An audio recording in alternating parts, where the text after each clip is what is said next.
It's an incredibly difficult time to run a school district in North Texas. Some of our superintendents are facing issues that have challenged schools for decades, while others are dealing with entirely new issues.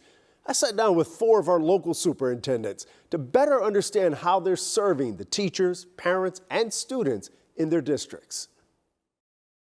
As we brought principals together and as we think about how do we ensure that we do everything we can to make sure that schools continue to be the safest place for children, is to make sure that we listen to what we're hearing. And if it's working, then should we wait for something to happen or should we be more proactive? And we know that there is nothing that's going to be 100%, but just because we're not going to be 100% doesn't mean we shouldn't continue to layer as many protocols as we can to ensure that schools continue to be a place for fun, learning, joy, recess, and not this very serious, concerning place that can easily become, in the minds of parents, I think, certainly as a parent myself, I want to think about all the ways I can make schools safe. I want to kind of circle back to the legislature and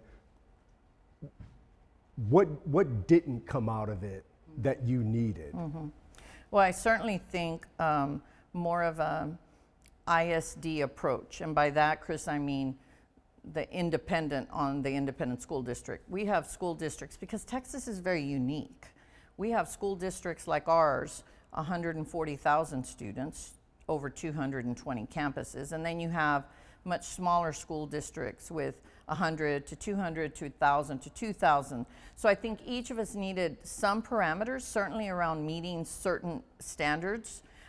However, in the manner in which to do it would have been more helpful if we had been included in part of that discussion. We want the same thing, but I think executing plans are very different if you're not actually in the work. The other thing is the funding of $15,000 is really not sufficient for the type of law enforcement that certainly I want to be able to provide. I don't want to provide someone with a gun. I want to ensure that we have licensed peace officers in our settings. I want individuals who have training not just in law enforcement, but who also understand school-based law enforcement. This is very different, right? We're not talking about a municipality. We're talking about schools with children. And so how we create relationships with students is a vital component of that aspect. So I think certainly I appreciate the intent.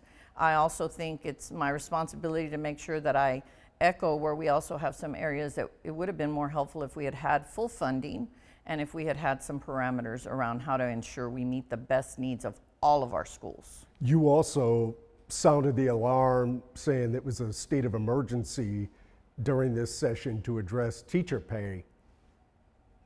It wasn't. Yeah, talk about a major wah-wah that I think happened, right? I mean, I had really great hopes, and here's why. The governor, I thought, did a great job of putting together a teacher vacancy task force, and he put educators on that task force. So we were very hopeful. There were very good, strong recommendations, and not my words, he promised that he would have that come to fruition. So I was really, really confident that politics aside, public education would be recognized for the work that it is, and that our teachers would be paid at least somehow coming near to what they deserve. Certainly with regard to an increase since 2019, there's been, depending on whose numbers, but let's say on the low end, 14% inflation since 2019, but we haven't seen any increases in the basic allotment. Well, what does that mean? Well, that's the revenue that school districts get to then create a budget that allows us to pay our employees. So once again, my board of trustees took a very courageous stance, and we adopted a deficit budget of over $160 million so that we could give just modest raises, which means we went into our fund balance, a simplistic way of saying it, into our savings account. But you can't pay salaries that are recurring costs, Chris, out of your savings account unless you're replenishing that account. And so it is concerning long term. We made it this year, but how are we going to continue to be able to do that? I'm still hopeful. Maybe in October during the special session, maybe then our legislators can come together. Let's get the House and the Senate together and let's support public education. Do you think any money will come from the property tax bill, or do you think that's specifically just designed to drive down the rate? Yeah, that specifically drives down the rate, which, okay, as a property owner, I'm glad. That's great. But sometimes when I hear things like, well, that's going to help schools, all it does is it gives a different percentage. The dollars that we get are still the same dollars we get. It's either going to show that the money came primarily from our local tax base or that it came from the state. So whether it's 50% the state contributed to public ed and 50% came from the local tax dollar, or whether it's 30-70 or 70-30, for someone like me, in my position, it's still $6,160 in terms of a basic allotment. I mean, there are other funding sources, but that basic allotment has not changed. And the property tax relief did nothing to change the dollars that go to the school. At the end of the day, I'm not sure people understand. School districts appear to be a taxing entity, but all we really are is a pass-through. So you and I are writing checks to Dallas ISD. It doesn't go to Dallas ISD. It goes through us to the state, and then the state reallocates those dollars. So really, really, really, we're a pass-through. You know, one of the other things, we heard a lot of talk about the voucher, the push among some top Republicans for a voucher system. Lieutenant Governor Dan Patrick notoriously called DISD and some of the other big city districts dropout factories. I know what was your takeaway from that? Well, you know, respectfully, it's really difficult to hear when we are criticizing the Statue of Liberty, because public schools, we take everybody, and we're glad we take everyone. That's exactly our hallmark. We are going to uncover and discover the talent that is within every single one of our students, regardless of what their zip code is. And that's who we are. So it's really easy to throw stones from outside the arena. We don't know how private schools do. You know why? Because they're not required to tell us. And that's okay, because currently we're not funding them. But when we talk about these private school subsidies, if we end up there, then the only thing I would say is, let's make sure then the accountability follows that dollar the same way it follows us. Because instead of looking at how many of our students didn't graduate, let's look at how many of our students did. Let's look at how many of our kids from Dallas ISD got into top tier universities, and not just our magnet schools, which, by the way, our magnet schools rank in the top 3 nationally according to US News, as do some of our comprehensive schools. We have students that got into Harvard from Hillcrest, a student that got into Stanford from North Dallas High School. These are kids in our comprehensive high schools. So is there work to be done? 100%. Do our public schools do a great job? Yes, they do. Let's talk a little bit about innovation and that idea of lifting everyone up. I know the 4-year graduation rate is about 80%. What specifically are you doing to try to bring that number up and get to those kids early? So I think there are 2 things we have to make sure we do. Part of that actually starts prior to high school. So our high school students that are struggling and not making it through, what we have been able to recognize is there's something that generally actually begins more around middle school. So identifying our students in middle school that may be needing additional support or wraparound services. They also may need to be engaged in something in our schools. You know, a sense of belonging is something that is critically vital, I think, to all of us. When you feel alone, you also end up thinking alone, and you end up making decisions alone. When we function together as a team, we're able to listen to other perspectives, and it allows us to see many more options that we may not even think are available. So part of having our students is, again, our Board of Trustees ensures that they want us to increase the number of students who are involved in activities beyond just the school day. So whether it's chess, whether it's athletics, music, dance, theater, Spanish club, all of those types of activities allow our students to extend the learning beyond the school day and to create those types of relationships that give them a sense of belonging. We know that's one of the most vital areas. The other area is we do happen to have students that may need additional support, whether it's in some mental health or even physical health. So we're going to continue to partner with organizations that allow us to have both mental and physical health services available. We have many youth and family health services partnerships throughout our district, and we're going to continue to expand on that. And then lastly, providing more personnel at our high schools to lower the student to guidance ratio. And I say guidance because it could be a social worker, it could be a counselor, but we know that that student to adult ratio for students who have greater needs, when we talk about equity, then that means I need to include more adults to help service fewer students so we can get to the root cause of what their challenges are.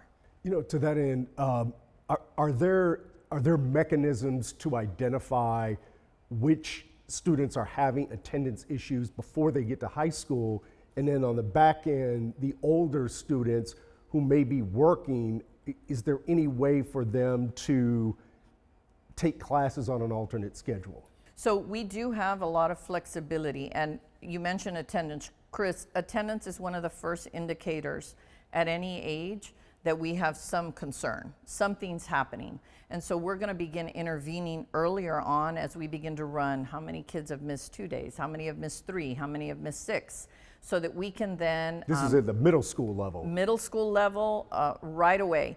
Of course, extending that through the high school. I think the other area then is ensuring that as we identify, then what are the supports that they need?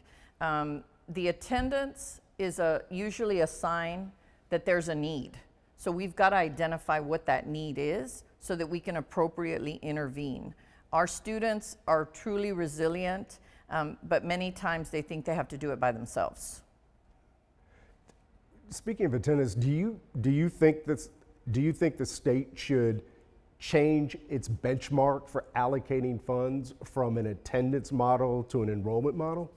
Well, I believe there's only a total of 5 states out of the entire union that still fund public ed based on attendance instead of enrollment or membership. And the best way I can give an analogy, Chris, is teachers in a classroom on any given day have students that may have to miss. We don't change that teacher's salary based on the number of students that were present that day, but that is in fact the revenue changes based on the attendance. So the very dollars that we have to utilize to ensure that we provide services for every student, because we're expected to provide every single student those services, and we should, but we're getting funding based on who's showing up on any given day. And so I think the challenge there is it actually hurts urban school settings like ours at a much higher rate.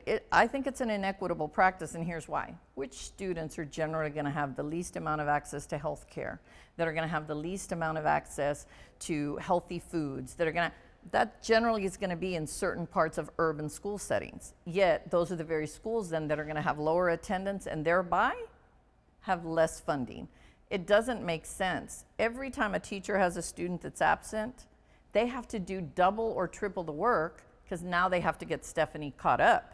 They make phone calls home, after hours, they visit homes. They're working harder for every student that's not there, not the other way around. Yeah. What do you think other districts can learn from Dallas ISD? Well, I definitely think that right now, our entire approach has shifted to removing things off of teachers' plates. So we're going to move to a comprehensive curriculum so that our teachers are not spending time creating lessons, but rather they can focus their time on delivering the lesson in a really fun and engaging way. So they're not going to turn in lesson plans. This type of compliance approach has really weighed teachers down, and we need to begin to return the classroom to our teachers. I think the whole idea of accountability, which we should be held accountable, by the way, but we also shouldn't be held accountable to such an extent that it takes the joy out of the classroom. And so teaching to the test has been something that we say we aren't going to do, but inevitably happens. We are going to make that commitment full year. It's my responsibility to make sure that I set the tone. It's got to be on me. If we give it a shot and we let teachers really take over their classrooms again and have kids have fun and have joy in teaching and learning, and I absolutely believe the test will take care of itself. And if that doesn't work, that's on me. And I should be held accountable for that, not our teachers. Our teachers should be allowed to do what they signed up to do, which is both the science and the art and the love that they have for teaching. Yeah, one teacher told me the plan that she got was 20 pages long. Yeah, I mean, it ends up becoming something that you have to ask yourself, is this doable? And teachers are the ones that are in the classroom.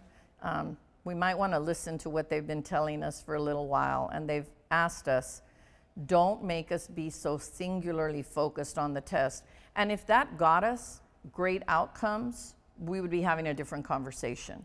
But we still have students who we aren't meeting all of their needs. And I think that requires us then to think about it differently. And we're going to listen to our teachers, and we're going to return the classroom to the teachers. One last question, because I just want to make sure we have it with the audio issue in the beginning. A lot of parents have asked me why the switch to clear backpacks for the elementary kids. So what we discovered is it was a successful way of ensuring that we don't have any type of hazardous things coming on campus. We've been able to read about stories about kids who thought, it's show and tell and I'm going to bring something, and it ends up being a knife or something more dangerous. Clear backpacks have helped us, and if it's already helping us and it's not harmful, then we see that as another layer of how we can protect our students.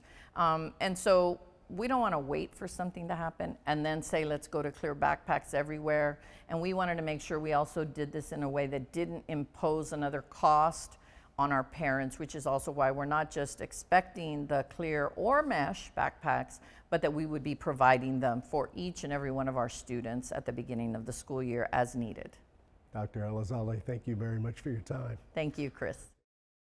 Dr. Wilson, what do you think, in your mind, what is the number one challenge facing your district right now? In our school district, I think the number one challenge is just dealing with the growth, dealing with the new students coming in each and every day. And with that comes the second pieces of the funding to address their needs, both academically and then also from a safety perspective. I mean, it's really a challenge to identify just one thing, right? But I think the growth in the North Texas region is one of those aspects we have to stay on top of, and it requires a lot of forethought and a lot of strategic planning. So many people moving to North Texas and they don't bring water or roads or schools or classrooms with them. But they expect to have a place to live and grow and learn when they get here. And so I think that's our number one challenge, is how do we provide that much needed infrastructure when people are just moving here one after another. I think Texas spends roughly $4,000 less than the national average per pupil. How does that show up on a daily basis? So for us, we're just behind the national average in per student funding, and we're just at little over $6,100, and haven't had an increase since 2019. We've had record inflation. And so when you're dealing with growth and you're dealing with inflation, that also means that you have costs that are passed on to you. I mean, we have to pay for electricity, we have to pay for safety and security and supplies and materials. So when we don't get any inflationary adjustments or any additional funding per student, then those other costs that are necessary to run any business or any school eat into your personnel cost. And for us, 85% of our budget is people, teachers, nurses, librarians, paraprofessionals. So without any kind of cost of inflation adjustment and outside costs increasing, that reduces the amount you have for everybody else. So you either have fewer people, you can't give the compensation increases you want, and it's just really a challenge when you're that far above the national or below the national average, yet you still perform rather well across the country. And Yeah, it's a challenge. How does inflation impact your budget?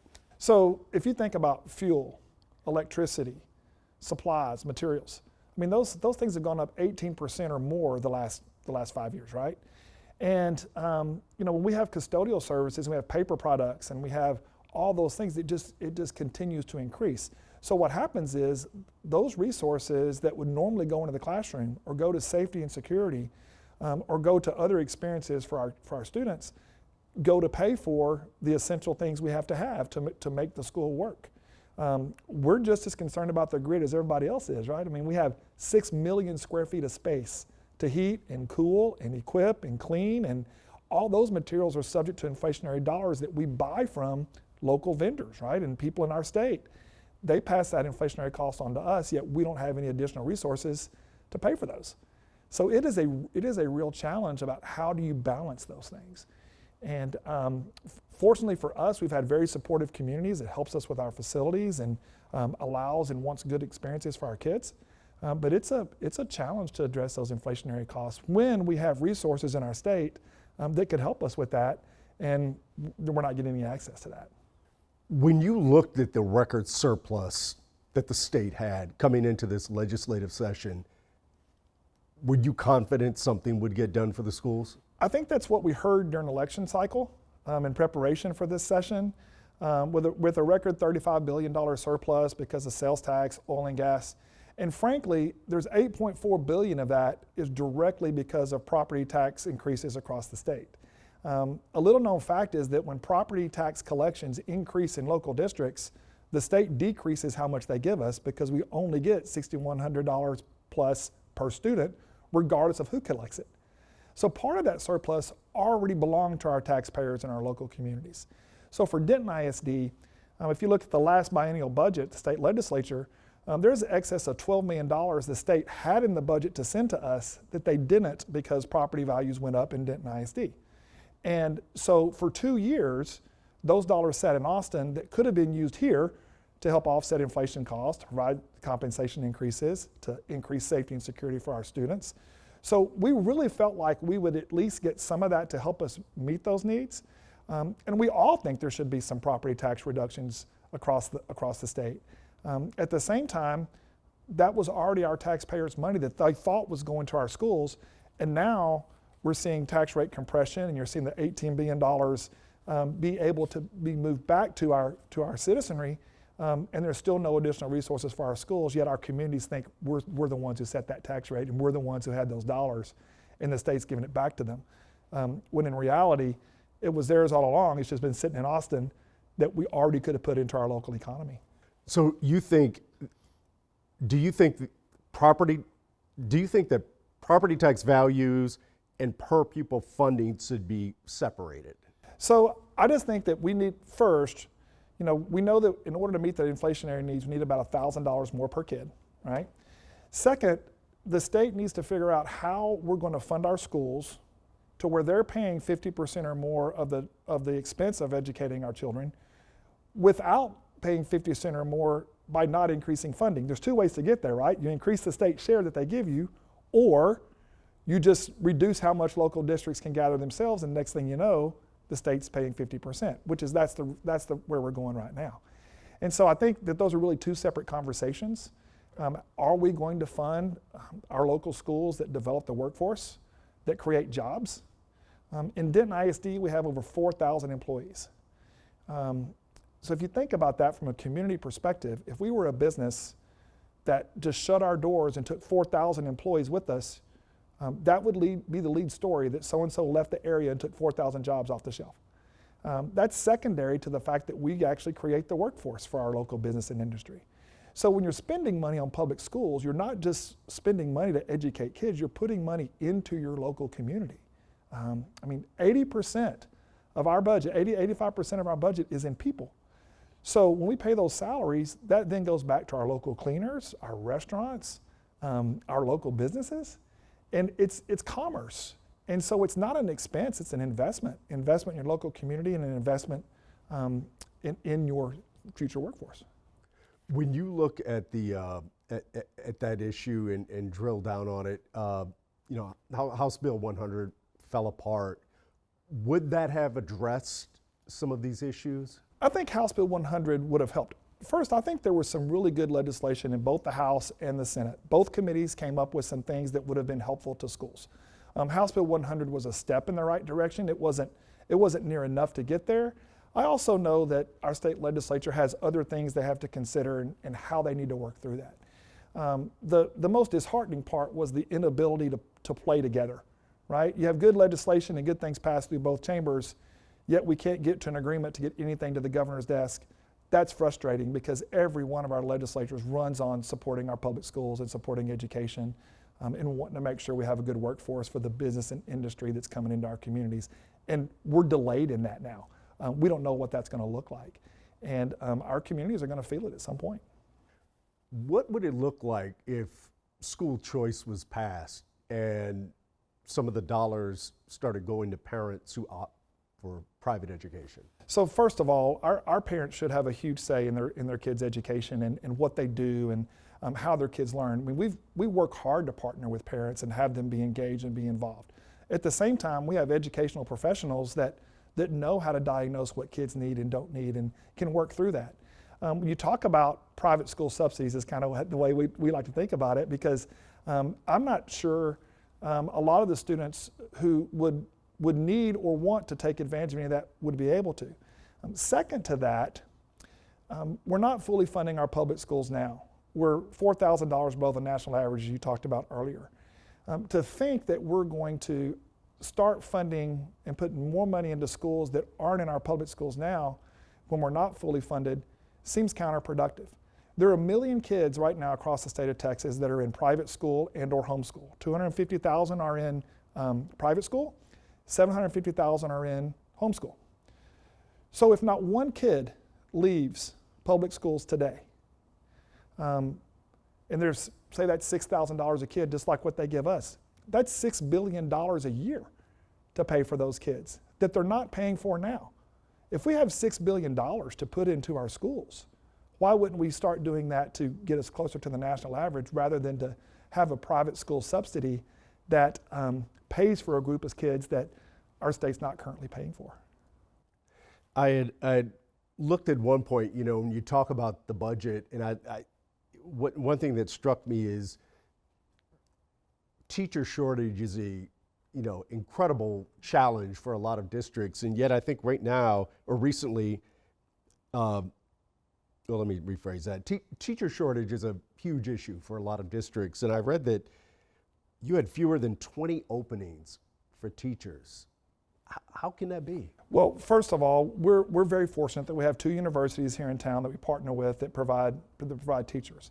In addition to that, 7 years ago, we started our Grow Your Own Teacher program, and we had just under 40 teachers this year that were hired in the Denton ISD that were our students in kindergarten through 12th grade.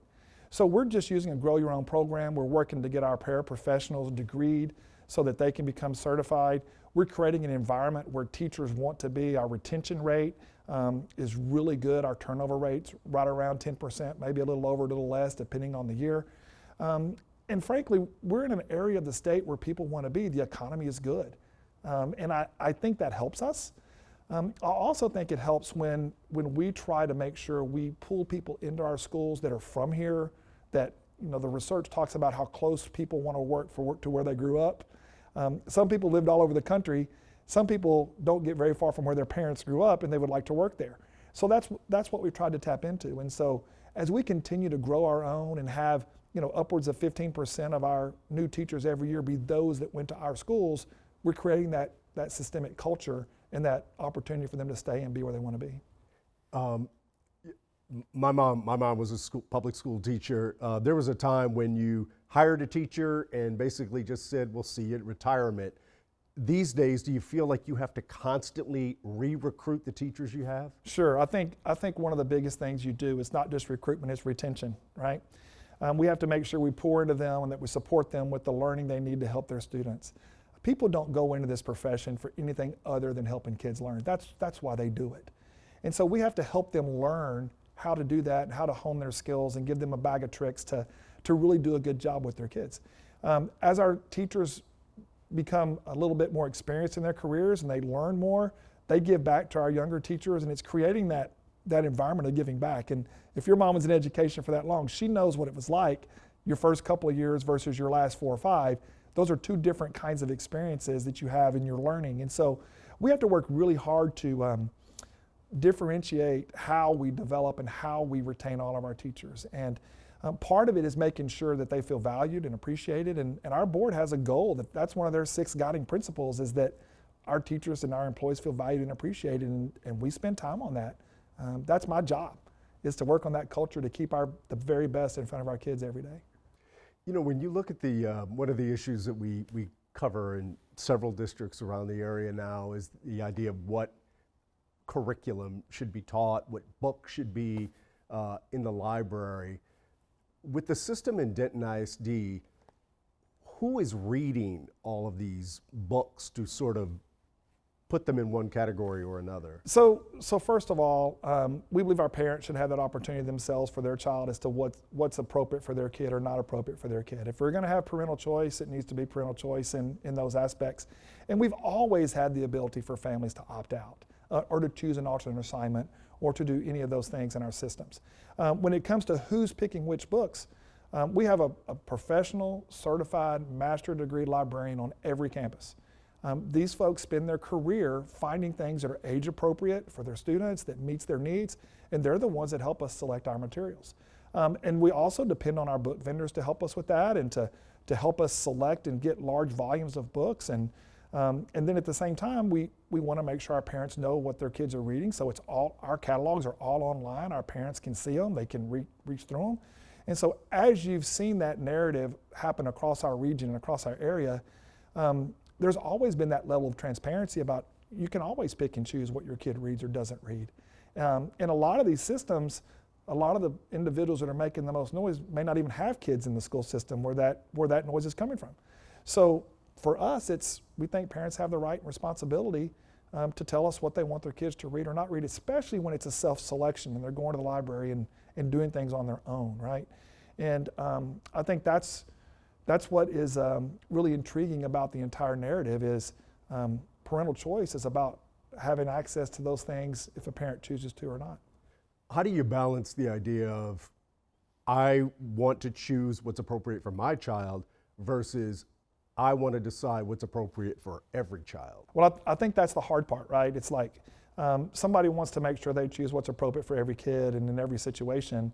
But not everybody knows every kid's situation. And so we have defaulted to the parents of the individual child and of themselves. And we listen to others and they give us feedback. And there are selections here and there that maybe this is not age appropriate for a grade level for whatever reason. And we'll move those back and forth. But ultimately, most titles are at the decision of the parent.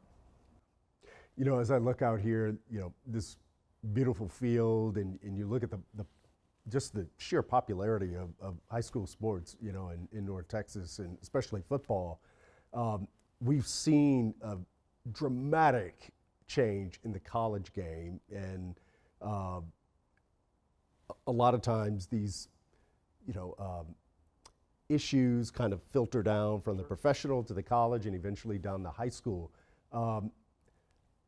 Can you see a day where there is NIL deals for high school football players? You know, I don't know that it'll be in that same sense.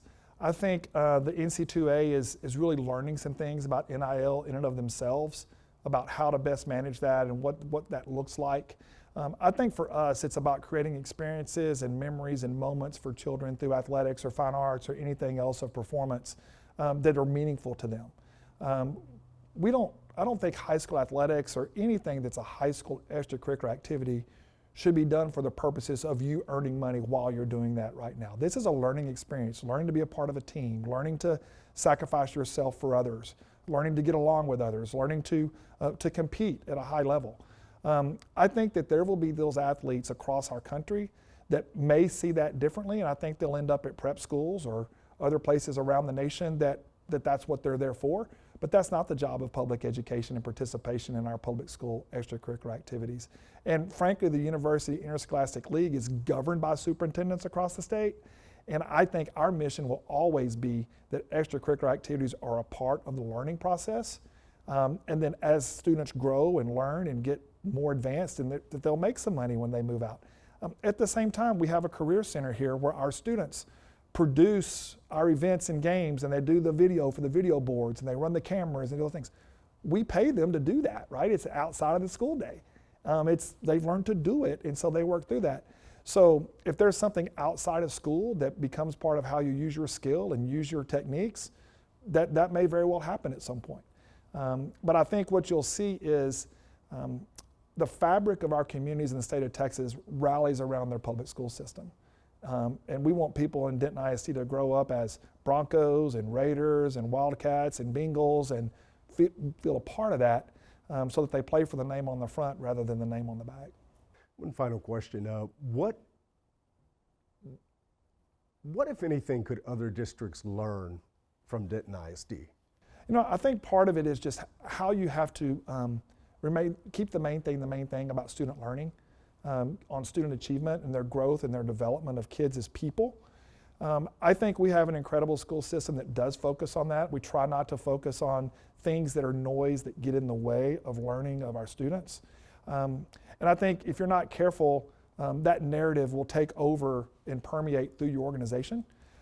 We want our people to know and our community to know that we're going to focus on kids learning how to read, learning how to do their math, learning how to be a part of something bigger than themselves, and to be contributing members of the society when they leave us.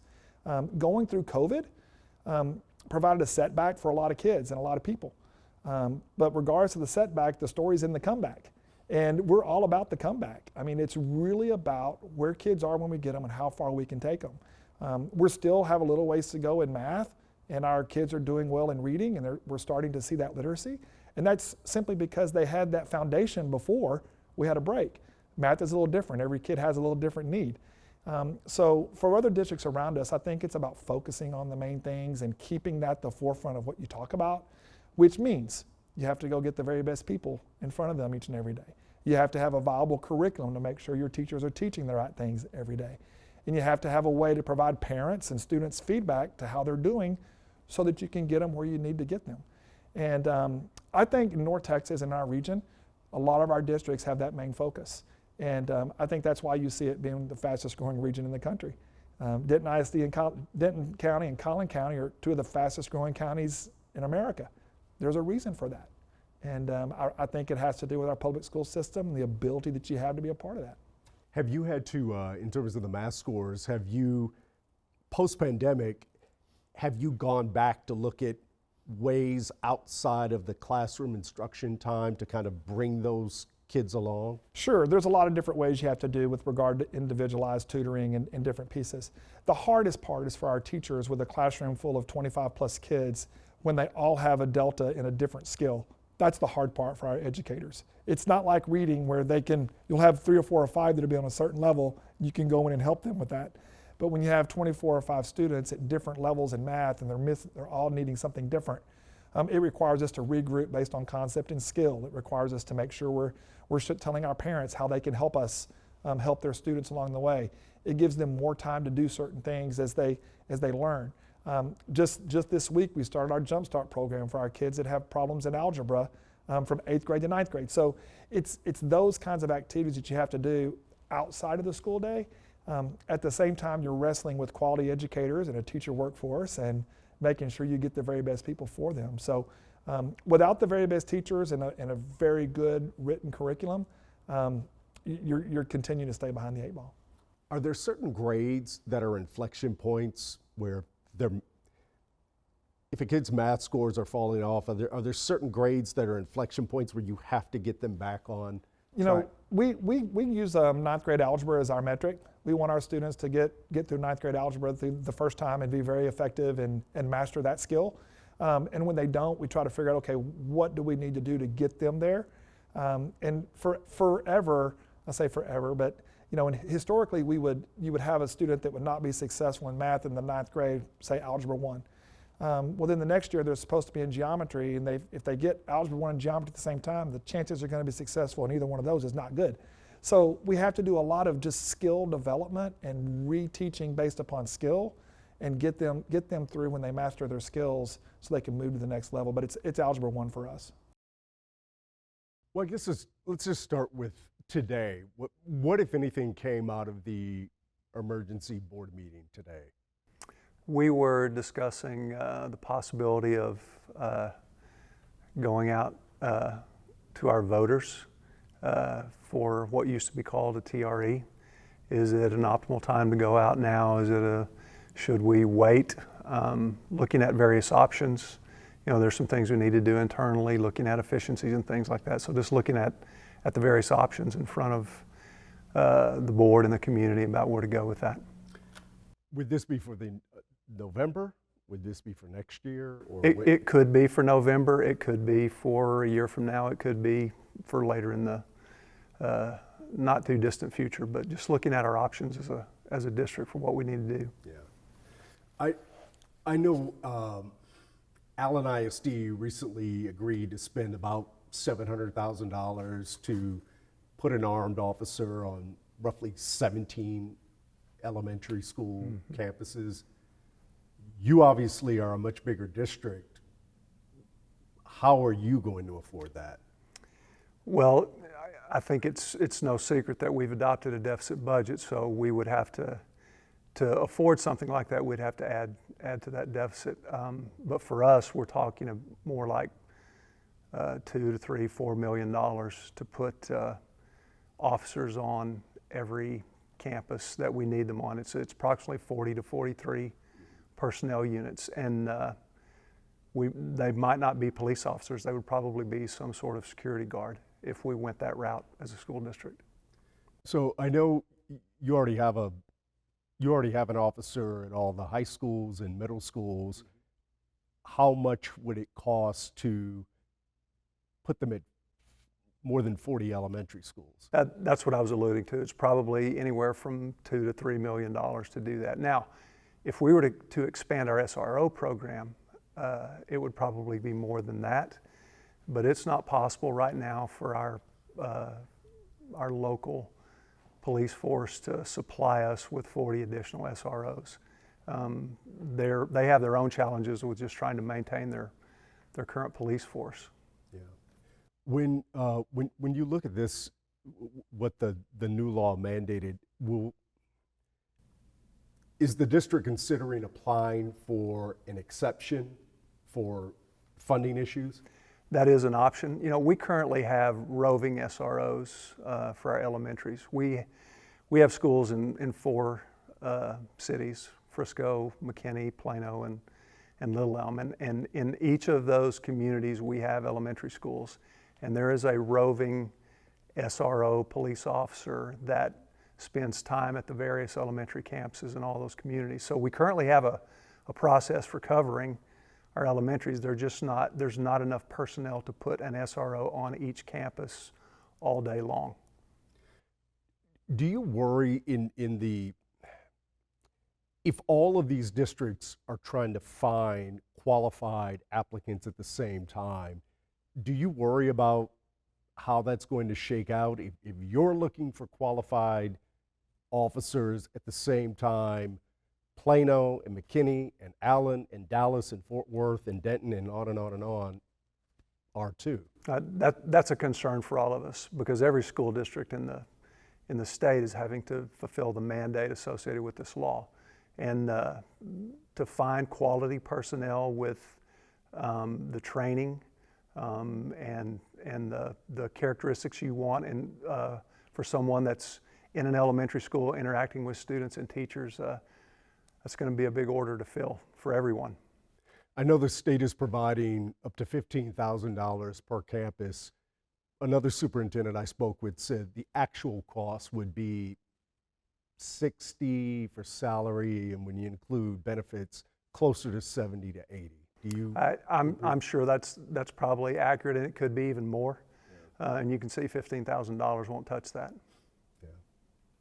When you look at the fact that the board had to adopt a deficit budget, I think it was in $24-25 million deficit budget, how long can you keep pushing that, kick that can down the road? Not long. We could look at sustaining that for a year or two. You know, we've been looking at efficiencies and ways, looking for cost savings in the district, and we'll continue to do that, but we can't sustain that for an extended period of time. How much did it cost to implement the new doorbell system district-wide? I don't have that, but we do have those at every campus now, which is great. You have to come to the door, you have to show an ID before you're allowed admittance into the school. So we're very happy to have that in place right now. Let me ask it a different way then. What did you draw from the pilot program that said this is something we need to have at all of our schools? So you're talking about when we implemented at a few campuses to see, well, like any pilot program, we were looking for proof of concept. Did it actually do what we wanted it to do? And it did, just to control access to each building. And we initially implemented it at our elementary campuses, and then when we saw how effective it was, we talked to our secondary schools and we worked through some processes, and we were able to implement it at those campuses as well. What's the benefit to a system like that in terms of just in terms of recognizing who's approaching the school before they even get through the door? What's the benefit to a system like this? To the doorbell system? Mm-hmm. Well, the benefit you have is you've got controlled access now. You know who's about to enter your building. They have to show some kind of ID. They don't just have the ability to walk up and come inside a door, even if it's into the front office area, which inside all of our schools, elementaries, middle schools, and high schools, there's a secure vestibule. So when you come in the front doors, there's a second set of doors that are locked that you don't have access to the building. But now with the doorbell system, now you don't have access to the outer doors until you provide some kind of identification. And students would be able to show their ID and a known face to be able to Students, parents, anyone wanting to enter the building would have to show some kind of ID, and then they'll have to give a reason for why they're there. You know, and obviously if there's a parent, that's a legitimate reason for wanting to come to school. But if you have a vendor or you have someone that just comes up, they have to have a legitimate reason to be there. And quite frankly, I've been to schools before as superintendent. I didn't have my ID on me. They wouldn't let me in the door. And they knew very well who I was. They were following the protocol. So I'm very proud of our people for doing that. And we had a big laugh about that as well. Were you optimistic heading into this legislative session, given what had been said about addressing school funding? I was. I think all educators were. We were all very optimistic. We thought there would be more money put into public education. We thought it would benefit our teachers and our staff. And I know it was a really good thing for taxpayers. I'm a taxpayer just like you are, and we're all going to benefit from that. Very thankful that the legislature did that, but I think it was very disappointing as far as public education was concerned. You know, just circling back, when you talked about the deficit budget, how much of that is attributed to just inflation? You know, I don't have a figure, but we've suffered from inflation just like everyone else. The cost of everything has gone up for schools, and because we're funded on a per pupil basis, and that hasn't changed, so we're having to absorb all those additional costs. So we're feeling the effects of inflation just like everyone else with no additional revenue. What is what in your mind, what would be a remedy for sort of I've heard a lot of superintendents and officials say the per pupil spending is just so outdated. What's the remedy? Is it going to a enrollment model instead of an attendance model? Is it just raising the amount per pupil? Well, I think there are all kinds of little tweaks and things you can do with our current school finance system. I think one of the things that a lot of public education advocates and superintendents and school boards have advocated for is an increase in the basic allotment. because the basic allotment is an amount that every school district in the state gets. So if you increase the basic allotment, you increase funding for everyone. All ships rise if you do that. And I think for us, that's the most equitable way, because we all want teachers to get a raise, but we also have probably 2/5, 40% of our staff are non-teaching staff, cafeteria workers, bus drivers, custodians, aides. They felt the pain of inflation, and they're as deserving of a raise as anyone else because they help us educate kids in their own way. The current budget provides for a 2% raise for teachers? Our current budget, it was a $1,200 raise. Okay. Yeah, for everyone. Where do you stand on teacher vacancies heading into this? We're in good shape. We have a few vacancies left, but nothing like it was last year. We've actually hired fewer teachers this year than we did last year, so we're in pretty good shape comparatively compared to last year. And I know some other school districts are still struggling with hiring teachers, but right now Frisco's in good shape.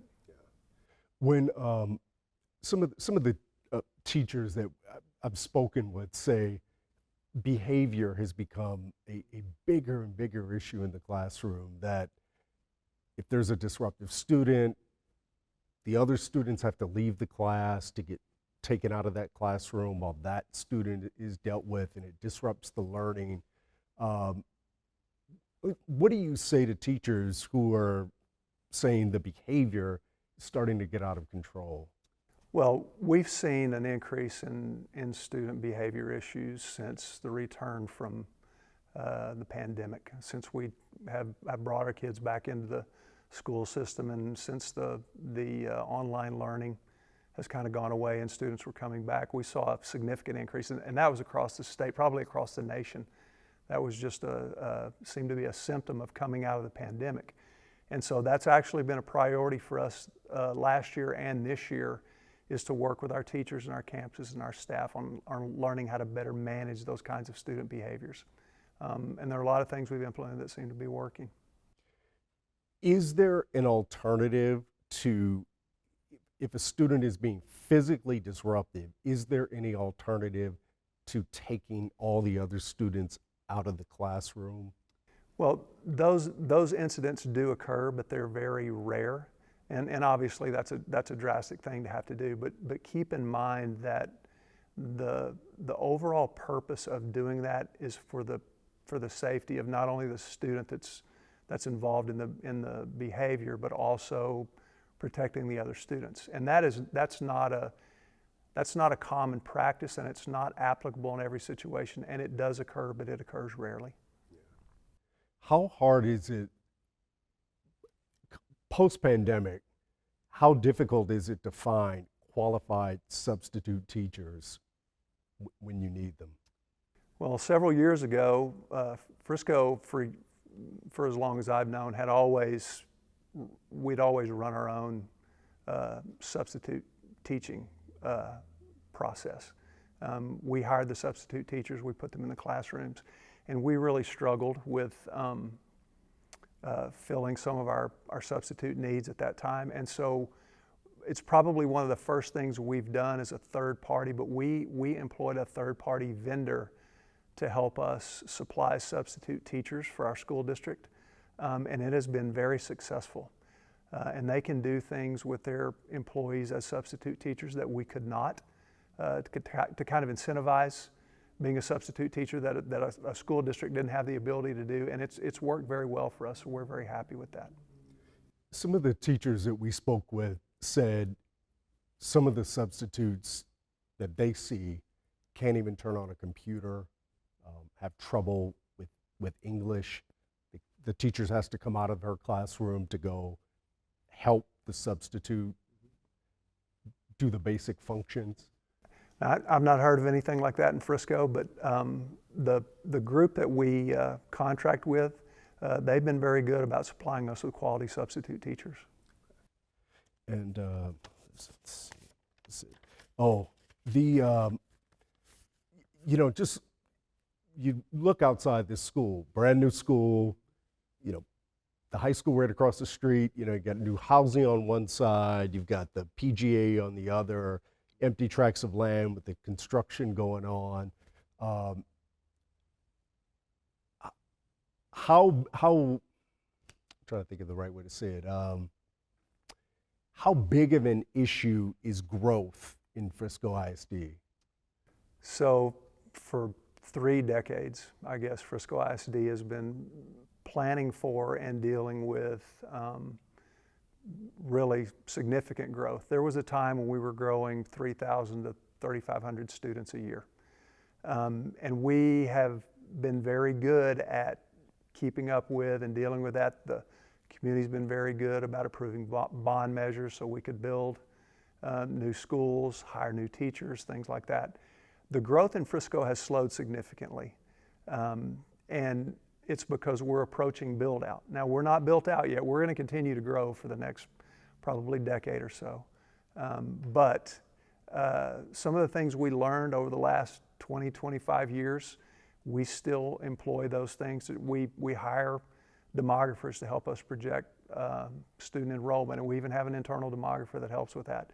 So we've got a lot of systems and things in place that help us deal with the student growth. And this school and of course Wortham Intermediate School are the results of those kinds of things. And we think we're good for a few years, but we see areas in our district that are continuing to grow. And so we're already planning right now for the schools we'll need to deal with that growth. So is the growth happening at the same rate? No. I would say it's probably 25 to 30% what it used to be. It's still growth, and it's still pretty significant growth. I mean, when you think about growing 800, 900, 1,000 students, that's a lot of students. You know, that's half the students in a high school. So that's a lot of students, but it's nothing like it used to be when we were building 3, 4, 5 campuses and opening those in a single year. You know, that's slowed significantly. And after this year, it may be a year or two before we open another school, elementary school or middle school. And you look at the rise in the incredible rise in property values. How does that impact the district in terms of acquiring land and being able to afford new schools? Well, thankfully, the administrations that preceded mine and the school boards that preceded the one we have now did a lot of really good planning. There was a lot of forethought that went into this process, and they could see what was going to happen to Frisco years ago. And so those boards and those administrations purchased a lot of school sites. So we still have some school sites available that we haven't built on, spread out around the city. And those are available to us should we need to build additional schools. In light of those decisions and what you see now, what can other growing areas learn from Frisco ISD? Well, I think there are a lot of experts out there, and just employing those experts and having a vision for what you want your school district to be. You know, back in the 90s, they decided they wanted the small neighborhood schools in Frisco, and that's why we have 12 high schools and 18 middle schools and 40 some odd elementaries. That was the model this community wanted, and that's the model that we put in place. There are communities around us that don't follow that model. So it begins with the philosophy of the community, what they want for their community and their students, and then hiring those demographers and hiring those planners and having that, that forethought to try to stay ahead of everything and stay ahead of the game, because it can overwhelm if you're not prepared for it. What are you most proud of about the district? I'm most proud of the successes that our students have. We have an incredible, success rate of our graduates leaving. 90% of our graduates go on to some kind of 4-year college, 2-year college, or some kind of training or the military beyond graduation, and that's something I'm very proud of. And then I just look at the things, the accomplishments our students have, some of the awards they get. We have a student recognition at our regular monthly board meetings, and sometimes that can last up to an hour and even longer because of the number of students that are coming through that we're recognizing that have accomplished things at the state level or the national level, individuals and groups in all kinds of programs and and activities. It's something to watch, and I really wish people would focus on that kind of thing and the celebrations we have around the student successes and some of the other things that go on. Yeah. We've heard reports of some people just buying a house sight unseen just to get into like a particular school in Frisco ISD. It's that coveted. Roughly how many schools are at capacity right now? We probably have about 20 to 25 of our campuses that are at a functional capacity. We try not to let them get right at capacity because, common areas become very crowded, hallways and the libraries and cafeterias and things like that. But we have about 20 to 25 campuses right now that are at that functional capacity. Are you at the point where there will have to be some redrawing of the boundaries and new families not being grandfathered into old schools? So, fortunately or unfortunately, whichever way you want to look at it, we have rezoned attendance boundaries in Frisco for years and years and years. Now, we've been able to slow that down a little bit. There was a time when it was occurring every single year. But there are time periods now where we may go a year or two where we don't rezone, but it's inevitable for us to balance the attendance at the various campuses that we do some rezoning from time to time. So, Dr. Hollingsworth, I guess, my first question is just sort of open-ended. What's the biggest challenge facing your district right now? Yeah. So I would say our biggest challenges have to do with really some of the social and emotional struggles that are probably holdovers from COVID. I think those would be some of our bigger challenges. Struggles, honestly, with state funding. That tends to be a real challenge for us as a school district. Those are probably the top two that I would identify. Staff retention is tougher today than it has been really in my career. Yeah. When you look at that social emotional component, how does that show up day to day? Yeah, I think it's one of those things where when you talk to teachers, students, and it's not just students, but we just see a lot of folks. They tend to have more struggles with some of just the day-to-day emotional challenges that go along with life in general, and those seem to be more pronounced than they used to be at one time, and that's a story that I hear. Not only from educators, I hear that from folks in the corporate world as well, that folks just have more emotional struggles than they did a few years ago. And they bring that into the school? Yeah. Day-to-day. And so it's the challenge of us being able to deal with that, so, but I will tell you, I mean, we're starting a new school year, and that always brings a lot of excitement for us. Yeah.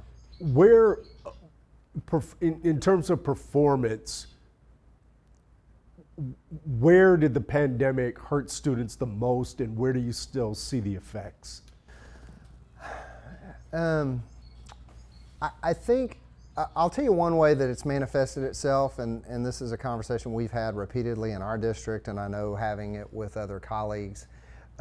It impacted us not necessarily performance-wise related to a particular subject, but attendance has been a real struggle for us. It's been a challenge, and we had kind of an aha moment in one of our team conversations one day, and one of our assistant soups said, and her belief, and I think she's right, is that this relates back to now people have so much more flexibility in how it is that they work, and so many more folks work from home.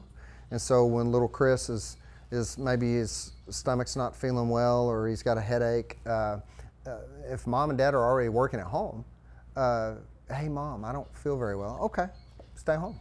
And so because of the flexibility of working at home, we find that it's easier for folks to say, okay, Chris, stay home.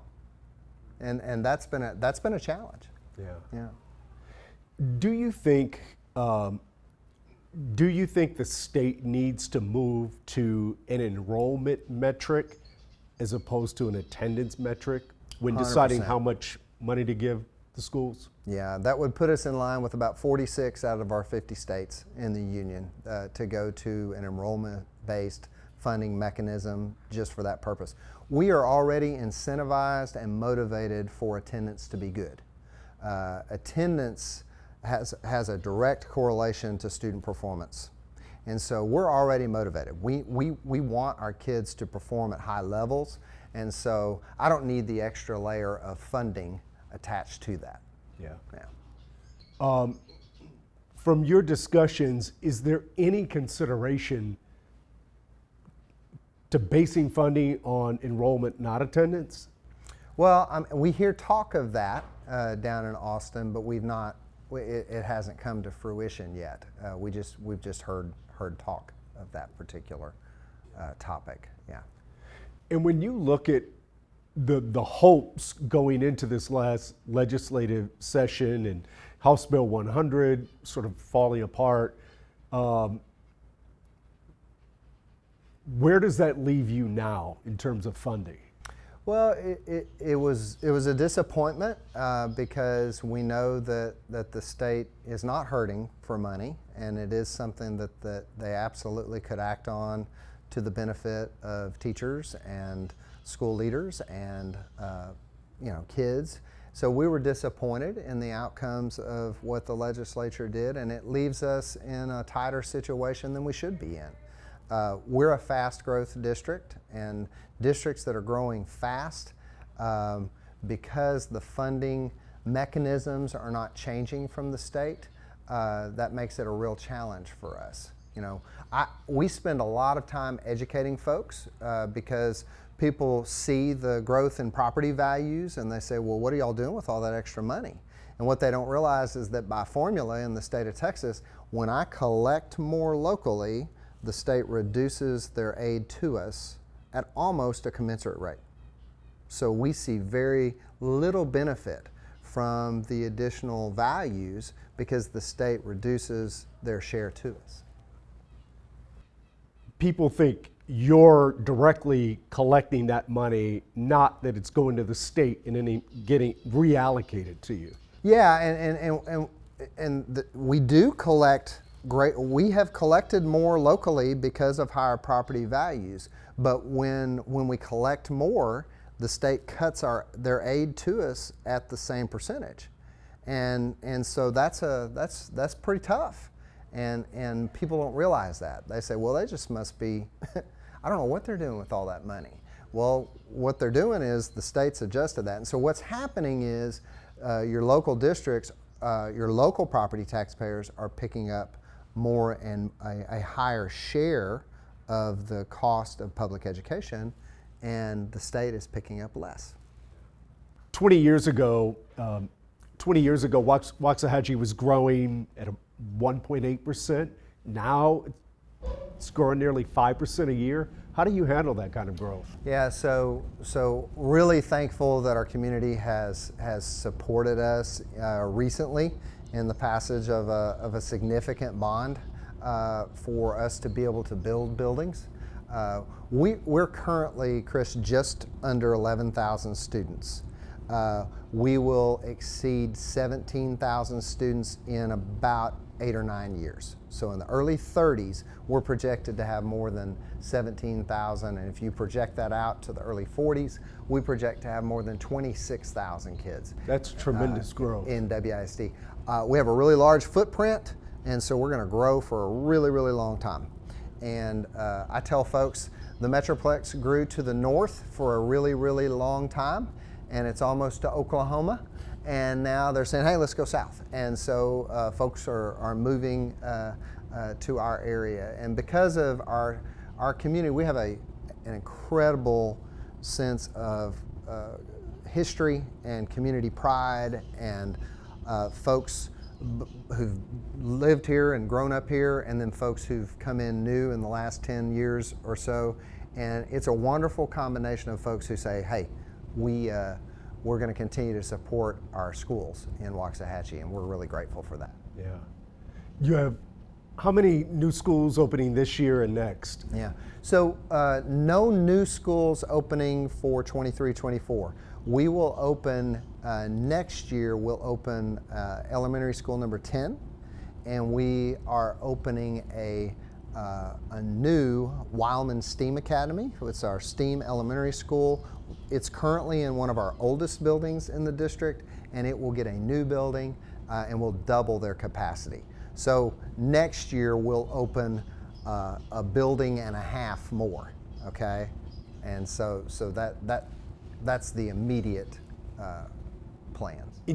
In terms of working with the board and long-term planning, do you feel like you have to forecast where the growth will be to keep up with school construction? Well, we have to look overall at our growth as a school district. I don't have to be as pinpointed to know exact, is it happening in this quadrant? It helps to know that, and we do try to make sure that our newer buildings track along with where we tend to be growing, but we don't always do that. We don't always have that luxury.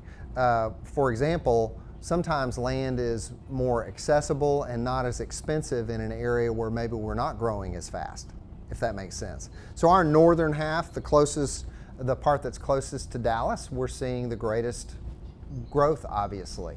And so we just passed a bond to build Comprehensive High School number 2. Huge change for our community. We've been the Waxahachie Indians for well over 100 years, and so that'll be a big shift for us.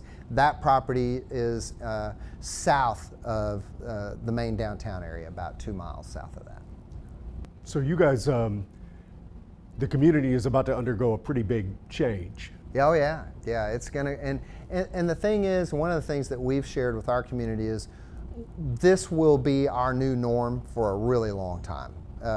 And I say, if you want to talk to some of our friends in Mansfield or friends in Frisco or in Plano, they'll tell you a very similar story of they began to grow and then they grew for decades. And that's the kind of growth that we'll see here in Waxahachie. The truth is, we have one 3,200 student high school. Now, we also have an early college high school that we're very proud of, Waxahachie Global High School, and we've had it for now going on 16 years, all right? Very high-performing school, but this will be a second, Comprehensive High School number 2 will be a second 3,200 student high school, and by the late 30s, our projections show mid to late 30s, we'll need a third 3,200 student high school. And so that's going to be our story for the foreseeable future. Yeah. In terms of what's being done specifically to address the kids that were not able to graduate on time or who are falling out of the system? Yeah, so we have a number of things that we're able to do.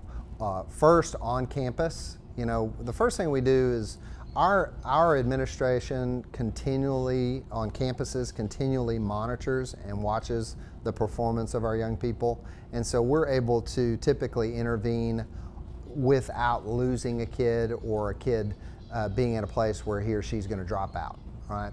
But if we get to that place where maybe a student's having that conversation about dropping out, we have credit recovery opportunities that we can intervene with on a campus. For example, at Waxahachie High School, we can intervene with you if you've said, man, I can't continue to come to school during these normal hours. Well, we'll work with you. We'll say, okay, well, could you come half a day? We even just 2 meetings ago, we passed what's called optional flexible school day, where we can be even more flexible with a student who needs it to match his or her schedule. What does that entail? Yeah, so let's say that and this may be even a kid who's dropped out, and we've gone and recovered, so we know that a student left us, and we find this student, and maybe they're working full-time somewhere here in town. We go and we find that student, and we say, hey, can you come back? And we can be incredibly flexible with you. we can work with your schedule. So it's not designed for everybody. That optional flexible is really for highly extenuating circumstances where this is a way we may lose this kid if we don't provide this extreme flexibility. And then we have another option. We have our high school of choice, which is a different location, and it's very personalized to each unique individual need of each child, where teachers will work self-paced and provide lots of additional love and support to get a student across the finish line. One of the things a lot of districts are struggling with is the new state law to have an armed officer on every campus. Where does Waxahachie ISD stand? Waxahachie ISD is in a really good position relative to safety and security. That precedes me, and I'm really grateful to the great planning of our board and our administration in years prior to this. We have armed officers on every campus, and so we're already in good shape relative to that particular requirement. Is that a case where a smaller district has an advantage over a larger, more sprawling district with, hundreds of schools? Not necessarily, because you're going to get back to a funding concern. There's very little funding from the state relative to safety and security. And so if it's not already built into your normal budget, that makes it a real hardship. And I'm really hearkening back to my previous experience. I was in the Texas Hill Country in a much smaller school district, and I can tell you we did not have any officers on any of our campuses. Not even the high schools? Nope. In fact, last year is the first year that they were able to add an SRO in that school district. And I can just tell you, knowing their budget and knowing the funding realities, it'll be a real challenge for them to have the funding to be able to place an officer on every campus. So we're real fortunate in Waxahachie that we've already grown into that, and we already know, we've already budgeted for that piece, because it'll be a real challenge for a lot of smaller districts. So it won't be quite as, it sounds like, it seems it won't be quite as big of a challenge when you start adding these new schools, because the budget for the armed officer is already baked in. Yeah, and we're planning ahead for those things. And we know whenever we open a new elementary school, for example, we know we have to budget for a new principal and a new counselor and a new security marshal, and so we have those already in our plans. I guess on the flip side of that, is there any concern about being able to recruit qualified officers when every single district now has to find one for all of their schools? Well, I would imagine that will be more challenging than it has been. I will tell you, I think because we've had such a positive reputation, how our school district works with the city of Waxahachie, specifically the Waxahachie Police Department, we have a really strong relationship with them. One of the WPD lieutenants works with us full time. And so that's one of those, that's another advantage we have, that the city has given a strong commitment to Waxahachie ISD in that regard. So we've got that strong relationship with the WPD. We provide really, really good training to our security marshals, who are our employees, but they work hand in hand just seamlessly with the school resource officers that we have on all of our secondary campuses, as well as that lieutenant. Roughly how many employees took advantage of the Marshall program to get the training? Okay, so when I talk about marshals, we're talking about our armed security folks. Oh, okay. They're our Okay. hired armed security folks. Okay. I'm not talking about marshals in the sense of arming teachers, et cetera. Okay. Yeah. Okay. Yeah. Now, have any of your staff done the Marshall program? Only those who are assigned security officers. Gotcha. So none Okay. of our instructional staff or okay. administrative staff have done that. No, Okay. sir. What would you consider your district's biggest success? What are you most proud of? Well, I think the number one thing I would point to is we have a really clearly defined vision. Our vision is to be a district where innovation thrives and growth is limitless. And those are not just words to us; those are things that we really believe in, and we've got an identified set of core values. One of our core values is choice. That our families, our kids, our teachers value choices and learning experiences, and so.